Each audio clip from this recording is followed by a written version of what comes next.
أعوذ बिल्लाहि मिनश शैतानिर रजीम। पनाह मांगता हूँ मैं अल्लाह की शैतान मरदूत से। बिस्मिल्लाहिर रहमानिर रहीम। शुरू अल्लाह के नाम से जो बड़ा मेहरबान निहायत रहम वाला है। बिस्मिल्लाहिर रहमानिर रहीम। बिस्मिल्लाहिर रहमानिर रहीम। यासीन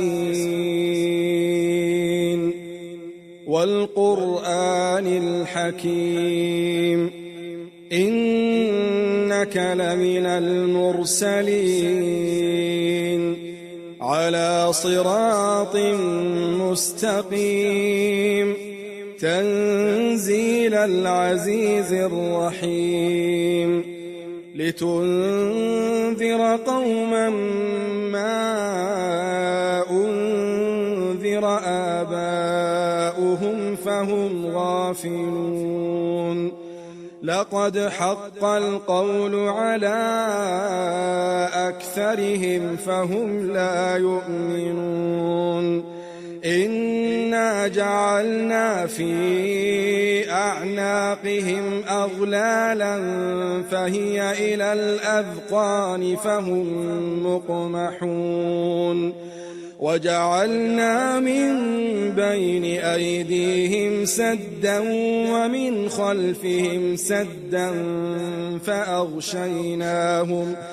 فأغشيناهم فهم لا يبصرون وسواء عليهم أأنذرتهم أم لم تنذرهم لا يؤمنون إنما تنذر من اتبع الذكر وخشي الرحمن بالغيب فبشره بمغفرة وأجر كريم إنا نحن نحيي الموتى ونكتب ما قدموا وآثارهم وكل شيء أحصيناه في إمام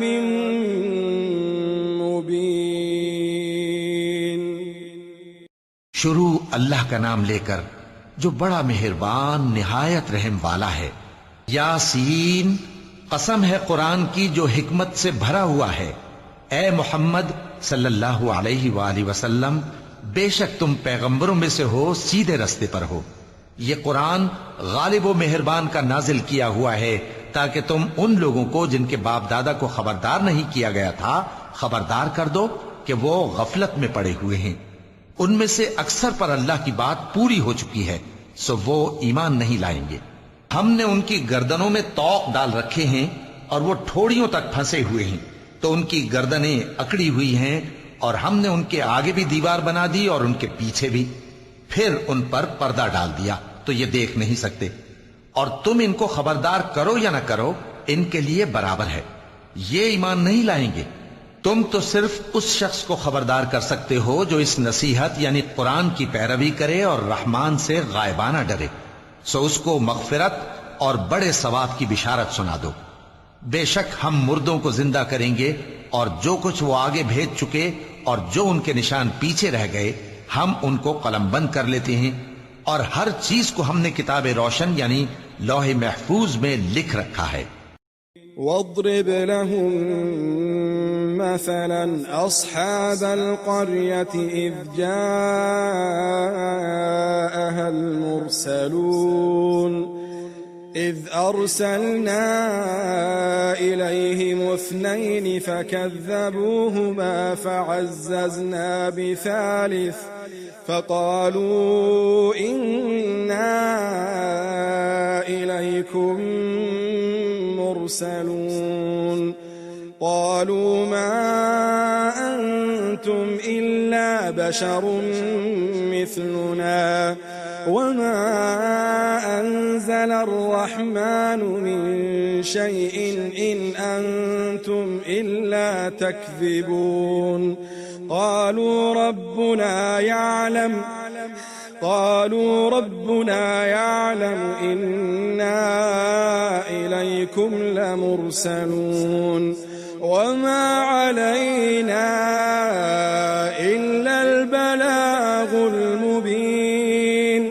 قالوا إنا تطيرنا بكم لئن لم تنتهوا لنرجمنكم وليمسنكم منا عذاب أليم قالوا طائركم معكم أئن ذكرتم بل أنتم قوم مسرفون।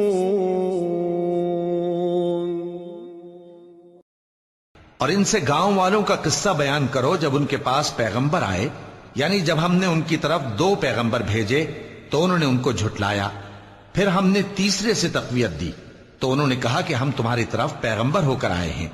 वो बोले कि तुम और कुछ नहीं मगर हमारी तरह के आदमी हो और रहमान ने कोई चीज भी नाजिल नहीं की, तुम महज झूठ बोलते हो।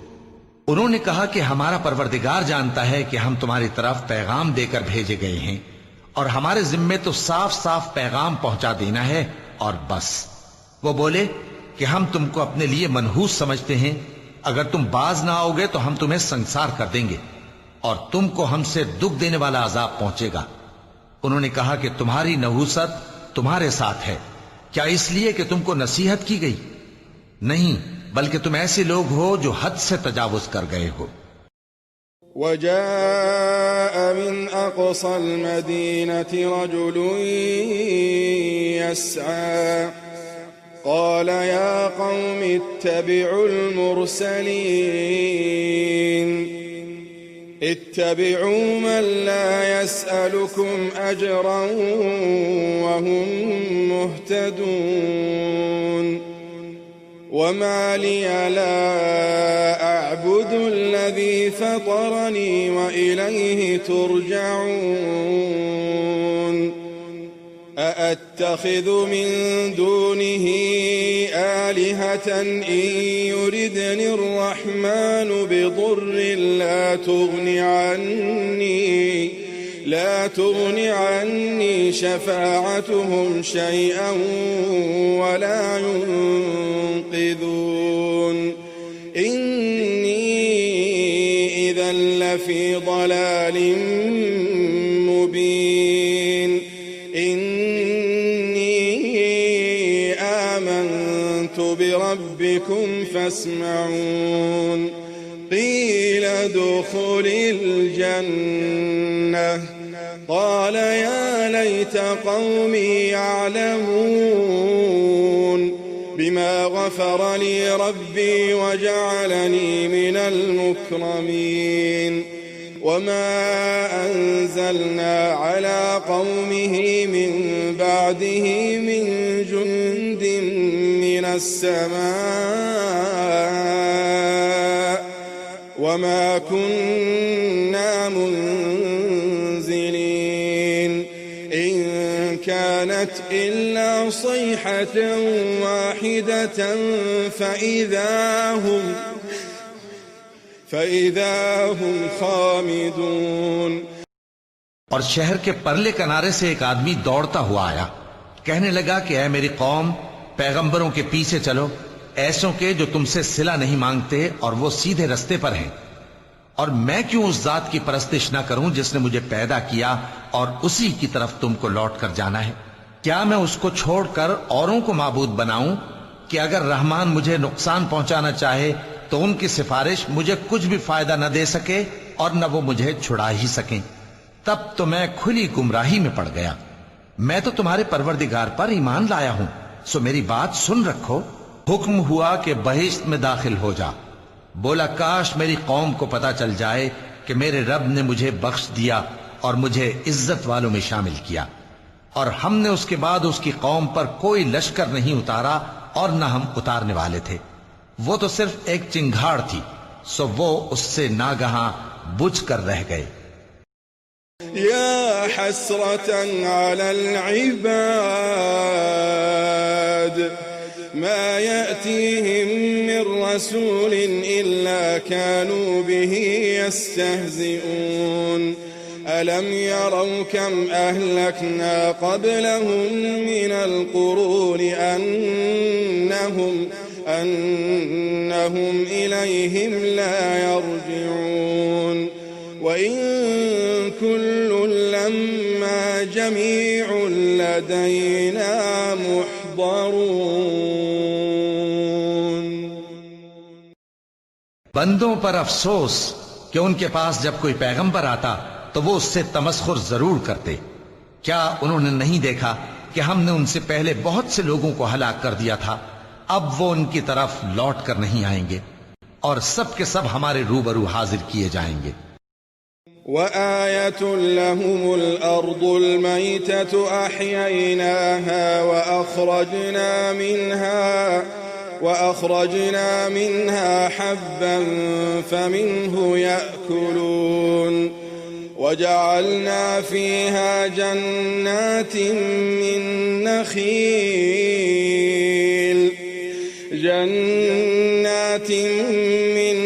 نخيل وأعناب وفجرنا فيها من العيون ليأكلوا من ثمره وما عملته أيديهم أفلا يشكرون. سبحان الذي خلق الأزواج كلها مما تنبت الأرض ومن أنفسهم ومما لا يعلمون. وآية لهم الليل نسلخ منه النهار فإذا هم مظلمون. والشمس تجري لمستقر لها ذلك تقدير العزيز العليم. والقمر قدرناه منازل حتى عاد كالعرجون القديم. لا الشمس ينبغي لها أن تدرك القمر ولا الليل سابق النهار وكل في فلك يسبحون. और एक निशानी इनके लिए जमीन मुर्दा है कि हमने इसको जिंदा किया और इसमें से अनाज उगाया, फिर ही इसमें से खाते हैं, और इसमें खजूरों और अंगूरों के बाग पैदा किए और इसमें चश्मे जारी कर दिए ताकि ये इन बागों के फल खाएं, और इनके हाथों ने तो इनको नहीं बनाया, तो फिर क्या ये शुक्र नहीं करते? वो जात पाक है जिसने जमीन की नबातात के और खुद इनके और जिन चीजों की इनको खबर नहीं सबके जोड़े बनाए। और एक निशानी इनके लिए रात है कि इस पर से हम दिन को खींच लेते हैं तो उसी वक्त उन पर अंधेरा छा जाता है, और सूरज अपने मुकर्रर रास्ते पर चलता रहता है। ये उस गालिब दाना का मुकर्रर किया हुआ अंदाजा है। और चांद की भी हमने मंजिलें मुकर्रर कर दी, यहां तक के घटते घटते खजूर की पुरानी शाख की तरह हो जाता है। न तो सूरज ही से यह हो सकता है कि चांद को जा पकड़े, और न रात ही दिन से पहले आ सकती है, और सब अपने अपने मदार में तैर रहे हैं।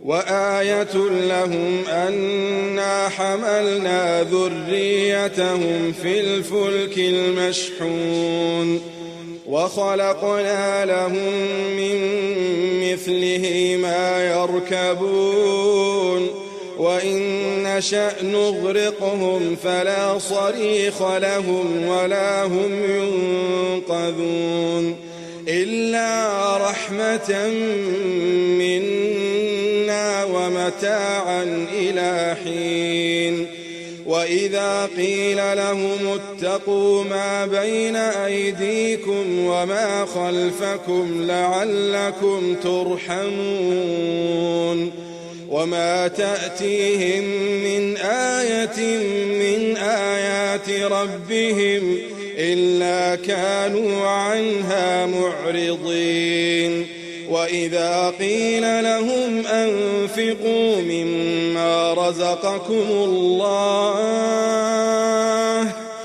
قال الذين كفروا للذين آمنوا أنطعم من لو يشاء الله أطعمه إن أنتم إلا في ضلال مبين ويقولون متى هذا الوعد إن كنتم صادقين ما ينظرون إلا صيحة واحدة تأخذهم وهم يخصمون فلا يستطيعون توصية ولا إلى أهلهم يرجعون ما ينظرون إلا صيحة واحدة تأخذهم وهم يخصمون فلا يستطيعون توصية ولا إلى أهلهم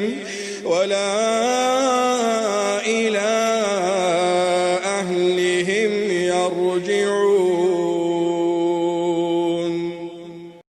और एक निशानी इनके लिए ये है कि हमने इनकी औलाद को भरी हुई कश्ती में सवार किया और इनके लिए वैसी ही और चीजें पैदा की जिन पर ये सवार होते हैं, और अगर हम चाहें तो इनको गर्क कर दें, फिर न तो इनका कोई फरियाद रस हो और न इनको रिहाई मिले, मगर ये हमारी रहमत और एक मुद्दत तक के फायदे हैं। और जब इनसे कहा जाता है कि जो तुम्हारे आगे और जो तुम्हारे पीछे है उससे डरो ताकि तुम पर रहम किया जाए, और इनके पास इनके परवरदिगार की तरफ से कोई निशानी नहीं आती मगर उससे मुंह फेर लेते हैं। और जब इनसे कहा जाता है कि जो रिस्क अल्लाह ने तुमको दिया है उसमें से खर्च करो, तो काफिर मोमिनों के मुताल्लिक कहते हैं कि भला हम उन लोगों को खाना खिलाएं जिनको अगर अल्लाह चाहता तो खुद खिला देता, तुम तो खुली गुमराही में हो। और कहते हैं अगर तुम सच कहते हो तो बताओ ये वादा कब पूरा होगा। ये तो एक चिंगाड़ ही के मुंतजिर हैं जो इनको इस हाल में कि बाहम झगड़ रहे होंगे आ पकड़ेगी, फिर न तो ये वसीयत ही कर सकेंगे और न अपने घर वालों में वापस जा सकेंगे। वनुफ़िख़ फ़िस्सूर फ़इज़ा हुम मिनल अजदाथ इला रब्बिहिम यंसिलून क़ालू या वैलना मन बअसना मिन मरक़दिना हाज़ा मा वअदा अर्रहमान व सदक़ल मुरसलून إن كانت إلا صيحة واحدة فإذا هم جميع لدينا محضرون فاليوم لا تظلم نفس شيئا ولا تجزون إلا ما كنتم تعملون। और जिस वक्त सूर फूंका जाएगा ये कब्रों से निकलकर अपने परवरदिगार की तरफ दौड़ पड़ेंगे, कहेंगे हाय बर्बादी, हमें हमारी ख्वाबगाहों से किसने जगा उठाया। ये वही तो है जिसका रहमान ने वादा किया था और पैगंबरों ने सच कहा था। वो तो सिर्फ एक जोर की आवाज होगी कि सब के सब हमारे रूबरू आ हाजिर होंगे, फिर उस रोज किसी शख्स पर कुछ भी जुल्म नहीं किया जाएगा और तुमको बदला वैसा ही मिलेगा जैसे तुम काम करते थे। إن أصحاب الجنة اليوم في شغل فاكهون هم وأزواجهم في ظلال على الأرائك متكئون لهم فيها فاكهة ولهم ما يدعون سلام قولا من رب رحيم سلام قولا من رب رحيم وامتازوا اليوم أيها المجرمون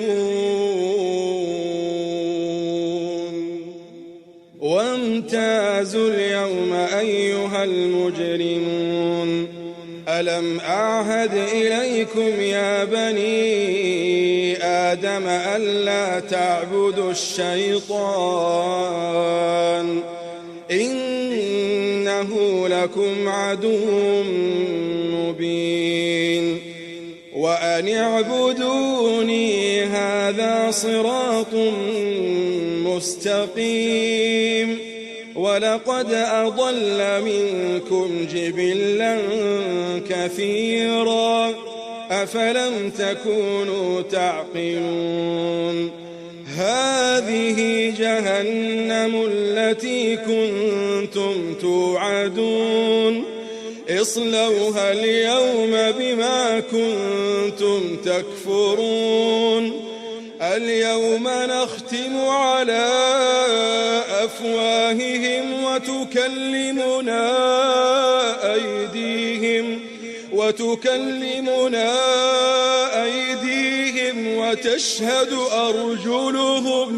وتشهد أرجلهم بما كانوا يكسبون ولو نشاء لطمسنا على أعينهم فاستبقوا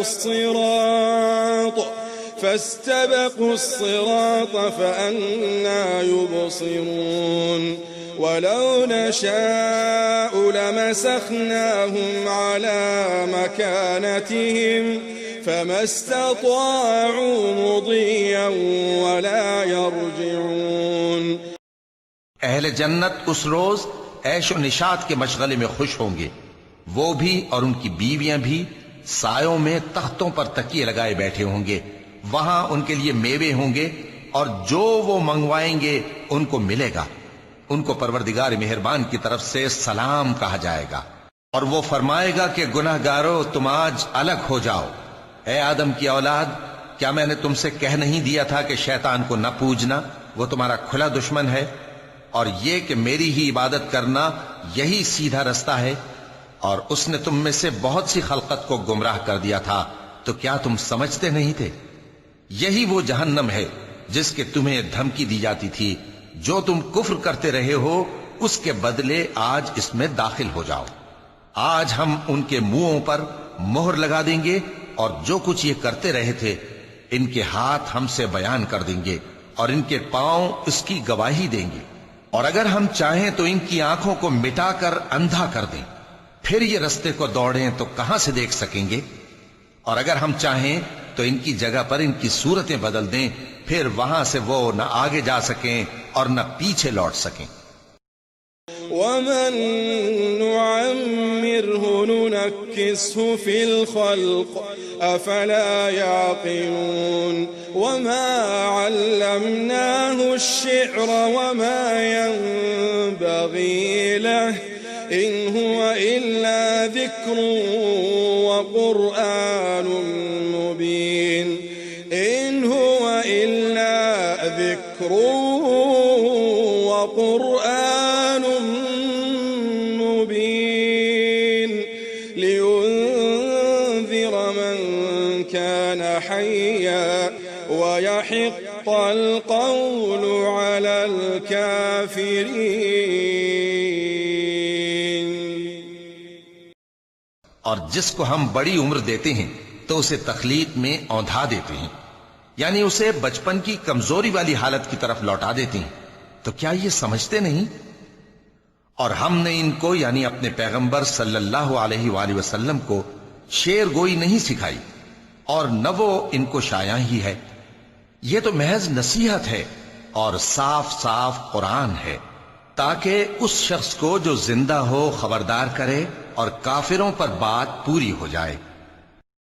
अवलम यरौ अन्ना खलक़ना लहुम मिम्मा अमिलत अयदीना अनआमा أنعاما فهم لها مالكون وذللناها لهم فمنها ركوبهم ومنها يأكلون ولهم فيها منافع ومشارب أفلا يشكرون واتخذوا من دون الله آلهة لعلهم ينصرون لا يستطيعون نصرهم وهم لهم جند محضرون فلا يحزنك قولهم إنا نعلم ما يسرون وما يعلنون क्या इन्होंने नहीं देखा कि जो चीजें हमने अपने हाथों से बनाई उनमें से हमने इनके लिए मवेशी पैदा कर दिए और ये उनके मालिक हैं, और उनको इनके काबू में कर दिया तो कोई तो उनमें से इनकी सवारी है और किसी को ये खाते हैं, और उनमें इनके लिए और फायदे और पीने की चीजें हैं, तो क्या ये शुक्र नहीं करते? और इन्होंने अल्लाह के सिवा और माबूद बना लिए हैं कि शायद उनसे इनको मदद पहुंचे, मगर वो इनकी मदद की हरगिज ताकत नहीं रखते, और वो इनकी फौज बनाकर हाजिर किए जाएंगे, तो इनकी बातें तुम्हें गमनाक न कर दें। ये जो कुछ छुपाते और जो कुछ जाहिर करते हैं हमें सब मालूम है। أولم ير الإنسان أنا خلقناه من نطفة فإذا هو خصيم مبين وضرب لنا مثلا ونسي خلقه قال من يحيي العظام وهي رميم قل يحييها الذي أنشأها أول مرة وهو بكل خلق عليم الذي جعل لكم من الشجر الأخضر نارا فإذا أنتم منه توقدون أوليس الذي خلق السماوات والأرض بقادر على أن يخلق مثلهم بلى وهو الخلاق العليم إنما أمره إذا أراد شيئا أن يقول له كن فيكون فسبحان الذي بيده ملكوت كل شيء وإليه ترجعون। क्या इंसान ने नहीं देखा कि हमने उसको नुत्फे से पैदा किया, फिर वो तड़ाक पड़ाक झगड़ने लगा और हमारे बारे में मिसालें बयान करने लगा और अपनी पैदाइश को भूल गया। कहने लगा कि जब हड्डियां बोसीदा हो जाएंगी तो इनको कौन जिंदा करेगा?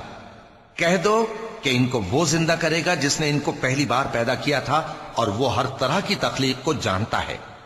वही जिसने तुम्हारे लिए सब्ज दरख्त से आग पैदा की, फिर तुम उसकी टहनियों को रगड़कर उनसे आग निकालते हो। भला जिसने आसमानों और जमीन को पैदा किया, क्या वो इस बात पर कादिर नहीं कि इनको फिर वैसे ही पैदा कर दे? क्यों नहीं? और वो तो सब कुछ पैदा करने वाला, कामिल इल्म वाला है। उसकी शान यह है कि जब वो किसी चीज का इरादा करता है तो उससे फरमा देता है कि हो जा, तो वो हो जाती है। वो जात पाक है जिसके हाथ में हर चीज की हुकूमत है और उसी की तरफ तुमको लौट कर जाना है। सदक़ल्लाहुल अज़ीम।